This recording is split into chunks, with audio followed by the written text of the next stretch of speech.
الحمدللہ رب العالمین والصلاة والسلام علی سید المرسلین و خاتم النبیین سیدنا و مولانا محمد وعلی آلہ و اصحابہ اجمعین، اما بعد۔ محترم ناظرین، السلام علیکم ورحمۃ اللہ وبرکاتہ۔ اللہ رب العزت جل وعلا کی ہم پر بے پناہ مہربانی ہے کہ اس نے ہمیں آقائے نامدار احمد مختار مدنی تاجدار دونوں جہاں کے سردار حضرت محمد مصطفیٰ رسول خدا صلی اللہ تعالی علیہ وآلہ وسلم کی امت بابرکات میں پیدا فرمایا۔ محترم ناظرین، یہ نیا چینل اصلاح معاشرہ 360 کے نام سے جو قائم ہوا ہے، اس پر میں مبارکبادی پیش کر رہا ہوں۔ اس چینل کے قائم کرنے کا مقصد یہ ہے کہ اس کے ذریعے جو پروگرام چلایا جائے گا، اس پروگرام کو دیکھ کر مسلمانوں کے اندر سدھار پیدا ہو جائے، ہمارے معاشرے میں جو خرابیاں پھیلی ہوئی ہیں ان خرابیوں سے ہمارا معاشرہ پاک و صاف ہو جائے۔ ہمارا سب سے بڑا المیہ یہ ہے کہ ہم مسلمان ہیں، مگر اسلام کے بتائے گئے اصول و قواعد سے ہم نے دوری اختیار کر لی۔ اسی وجہ سے وہ مسلم قوم جو ہمیشہ عزت و وقار کی مستحق رہی، اپنی اس بے توری کی وجہ سے، اسلامی اصول و قواعد سے دوری کی وجہ سے ہر جگہ ذلت و ادبار کا شکار بن گئی۔ بہرحال اصلاح معاشرہ یہ وہ اہم مقصد ہے جس کی خاطر پروردگار عالم نے کم و بیش 1,24,000 پیغمبروں کو اس دنیا میں مبعوث فرمایا، اور سب سے آخری پیغمبر ہمارے اور آپ کے آقا و مولا جناب محمد الرسول اللہ صلی اللہ تعالی علیہ وآلہ وسلم، حضور سرکار دو عالم صلی اللہ تعالی علیہ وآلہ وسلم کی بعثت کے مقاصد کا ذکر کرتے ہوئے پروردگار عالم اپنے کلام پاک میں فرماتا ہے کہ یأمرہم بالمعروف وینہاہم عن المنکر، یعنی ہمارے پیغمبر نیکی کا حکم دیتے ہیں اور برائی سے منع کرتے ہیں۔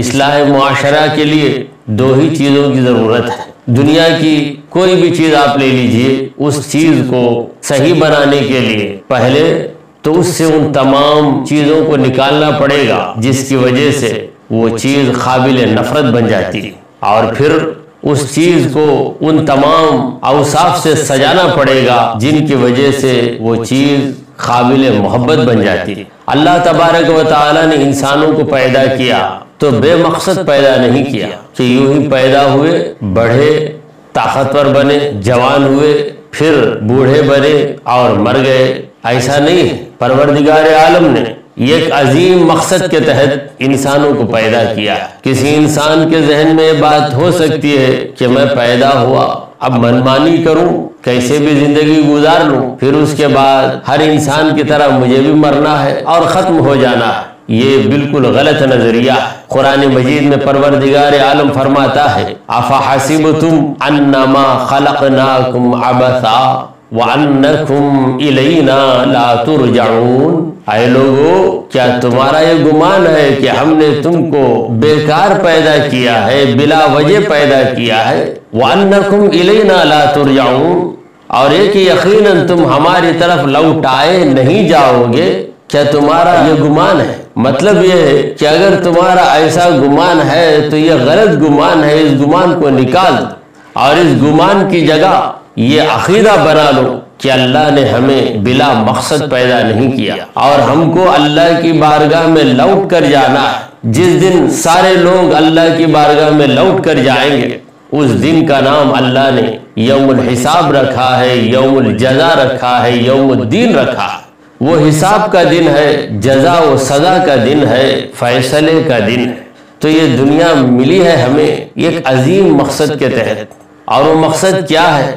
اس مقصد کو واضح کرتے ہوئے پروردگار عالم فرماتا ہے وما خلقت الجن والانس الا لیعبدون، میں نے جنات کو اور انسانوں کو محض اس لیے پیدا کیا کہ وہ میری عبادت کریں۔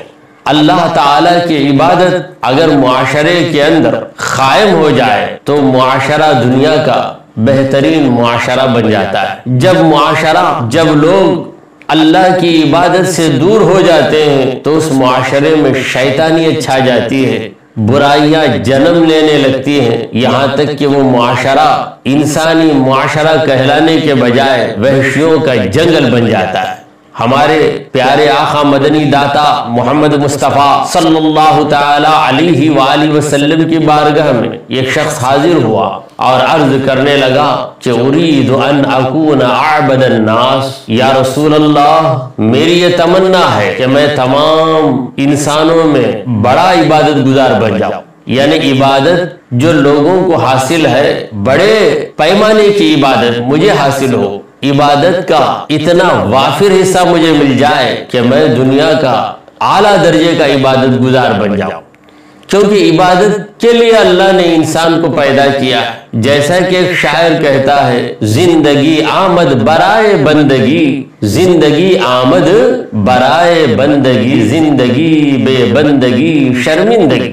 تمہیں یہ جو زندگی ملی ہے وہ بندگی کے لیے ملی ہے، اگر تمہاری زندگی بندگی کے بغیر گزر گئی تو پھر یاد رکھ لینا میدان محشر میں شرمندگی ہی تمہارا مقدر ہے اور ندامت کے سوا کوئی چیز تمہیں حاصل نہیں ہوگی۔ بہرحال اس شخص نے جو کہ اعرابی تھا رسول پاک صلی اللہ علیہ وسلم سے اپنے دل کی تمنا ظاہر کرنے لگا کہ اللہ کے پیارے رسول، اے اللہ کے محبوب، میری یہ آرزو ہے، میری یہ تمنا ہے کہ میں لوگوں میں بڑا عبادت گزار بن جاؤں۔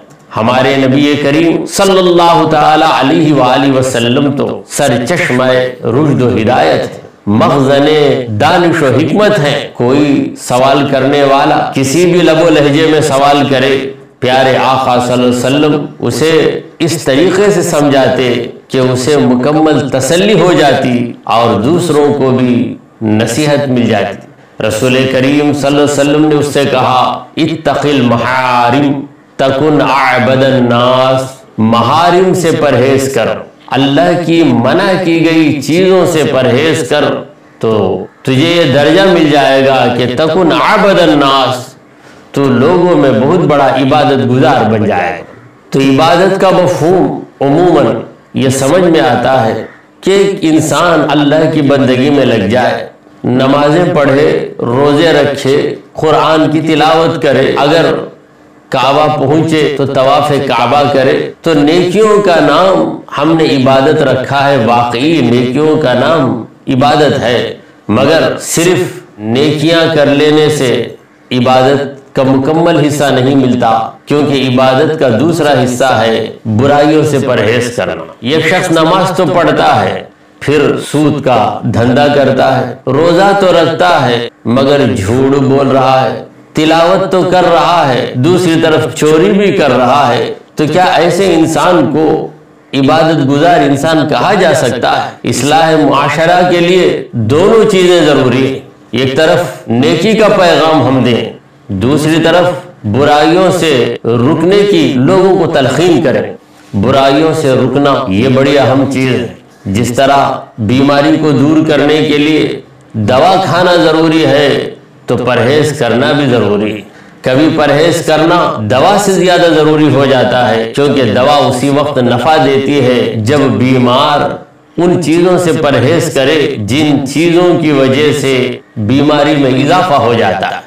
تو برائیوں سے اجتناب، برائیوں سے دوری یہ بڑی اہم چیز ہے۔ اسی لیے قرآن مجید میں جہاں جہاں تبلیغ و ارشاد کی بات ہوئی ہے، تعلیم و تلقین کی بات ہوئی ہے، دعوت و پیغام رسانی کی بات ہوئی ہے، پروردگار عالم نے دونوں باتوں کا تذکرہ کیا ہے کہ یامرون بالمعروف وینہون عن المنکر، نیکی کا حکم دیتے ہیں اور برائی سے منع کرتے ہیں۔ تو جب دنیا میں برائیاں پھیلنے لگتی ہیں تو اللہ تعالیٰ کا عذاب اترتا ہے، برکتیں ختم ہو جاتی ہیں، محبتیں ختم ہو جاتی ہیں۔ ان برائیوں کی وجہ سے انسان نہیں رہتا، بلکہ انسان کے روپ میں ایک بدترین حیوان بن جاتا ہے۔ ہمارے نبی کریم صلی اللہ تعالی علیہ وآلہ وسلم نے دنیا کے لوگوں کو برائیوں سے منع فرمایا۔ کیسی برائیاں اس روئے زمین پر پھیلی ہوئی تھیں جب ہمارے پیارے آقا صلی اللہ تعالی علیہ وآلہ وسلم اس دنیا میں تشریف لائے، شرک، بت پرستی اور غیر اللہ کی عبادت یہ ایک ایسی عام چیز ہو گئی تھی کہ شاید ہی کوئی اس سے بچا تھا۔ تو شرک یہ اتنی بڑی برائی ہے کہ اس برائی کا کرنے والا معافی کے قابل نہیں۔ قرآن مجید میں اللہ رب العزت نے ارشاد فرمایا، ان الشرک لظلم عظیم، یقیناً شرک بہت بڑا ظلم ہے۔ اور دوسرے مقام پر پروردگار عالم فرماتا ہے، ان اللہ لا یغفر ان یشرک بہ ویغفر ما دون ذلک لمن یشاء، بے شک اللہ اس بات کو معاف نہیں کرے گا کہ اس کے ساتھ شریک ٹھہرایا جائے، اس کے علاوہ جو دیگر گناہ ہیں انہیں اللہ تعالی معاف کر دے، چاہے تو معاف کر دے۔ تو شرک یہ ایسی برائی تھی جس میں انسان اپنے معبود کو چھوڑ کر، اپنے خالق و مالک کو چھوڑ کر، اپنے رازق کو چھوڑ کر مخلوق کی عبادت میں لگ جاتا ہے۔ تو ہمارے پیغمبر محمد مصطفیٰ صلی اللہ تعالی علیہ وآلہ وسلم نے مکے کی وادی میں جو پہلا پیغام سنایا وہ یہ تھا کہ لا الہ الا اللہ، اے لوگوں سنو، اللہ کے سوا کوئی عبادت کے قابل نہیں۔ یہ وہ کلمہ ہے جس کی تبلیغ کے لیے، جس کو لوگوں تک پہنچانے کے لیے سارے انبیاء مبعوث کیے گئے۔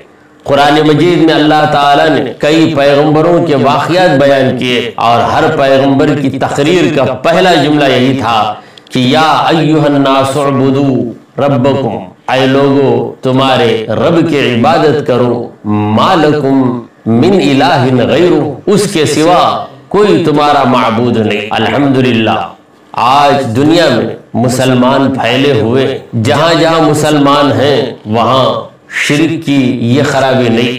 جب شرک کی خرابی آ جاتی ہے تو ایک طرف معبود برحق کی عبادت سے لوگ ہٹ جاتے ہیں، حالانکہ وہی عبادت کا سزاوار ہے، عبادت کا حقدار۔ دوسری طرف کہیں فرعون پیدا ہوتا ہے، کہیں نمرود پیدا ہو جاتا ہے، کہیں حامان پیدا ہوتا ہے، جو یہ دعویٰ کرنے لگ جاتے ہیں کہ اے لوگ میں ہی تمہارا خدا ہوں، میں ہی تمہارا معبود۔ اور انسانوں کی عقلوں پہ ایسا پردہ پڑ جاتا ہے کہ جو انسان ان کی نگاہوں کے سامنے پیدا ہوا، اسے ایک ماں نے جنم دیا، اس کا بھی ایک باپ ہے، پیدا ہونے سے پہلے وہ اس دنیا میں نہیں تھا، اس کا بچپن عام بچوں کی طرح گزرا ہے اور ایک نہ ایک دن وہ بھی مرنے والا ہے۔ کیا یہ انسان جو بالکل ہماری طرح ہے اور جو خامیاں ہمارے اندر ہیں وہ ساری خامیاں اس کے اندر ہیں، جو تقاضے ہمارے اندر ہیں وہ سارے تقاضے اس کے اندر ہیں،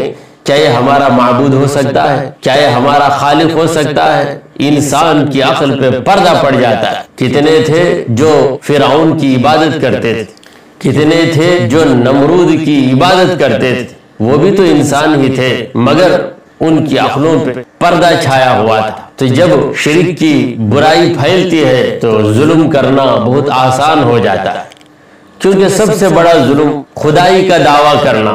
یہ ظلم ہی جب انسان کرنے لگتا ہے تو پھر ہر قسم کا ظلم اس کے لیے روا ہو جاتا ہے کہ میں خدا ہوں، میں جو چاہوں کروں، مجھے کوئی روک نہیں سکتا، مجھے کوئی منع نہیں کر سکتا۔ تو یہ بنیادی برائی ہے۔ تو یہ برائی مسلمانوں کے اندر کھلے طور پر تو نہیں ہے، مگر خفیہ طور پر یہ برائی بہت سے مسلمانوں کے اندر بھی ہے۔ اس شرک کو جو مسلمانوں کے اندر ہے اسے شرک خفی کہتے ہیں۔ ہمارے نبی کریم صلی اللہ تعالی علیہ وآلہ وسلم نے یہی فرمایا کہ اے لوگو مجھے اس شرک کا ڈر ہے جو بالکل مخفی اور پوشیدہ ہے، یعنی شرک خفی کا ڈر۔ لوگوں نے عرض کی کہ یا رسول اللہ کیا مسلمان بھی شرک کریں گے؟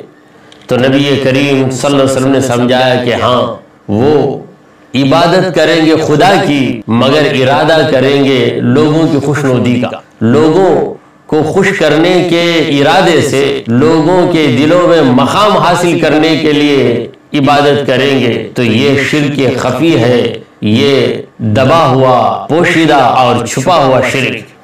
آج ہمارے معاشرے کے اندر یہ برائی پھیل گئی، انسان سخاوت کرتا ہے، جب تک 10-12 آدمیوں کو نہیں بتا دیتا اسے تسلی نہیں ہوتی۔ گویا وہ سخاوت رب کو راضی کرنے کے لیے نہیں بلکہ لوگوں کو راضی کرنے کے لیے کرتا۔ سخاوت تک ہی بات محدود نہیں ہے بلکہ نماز جیسی اہم عبادت کو بھی لوگوں نے دلوں کو راضی کرنے کا ایک ذریعہ بنا لیا ہے۔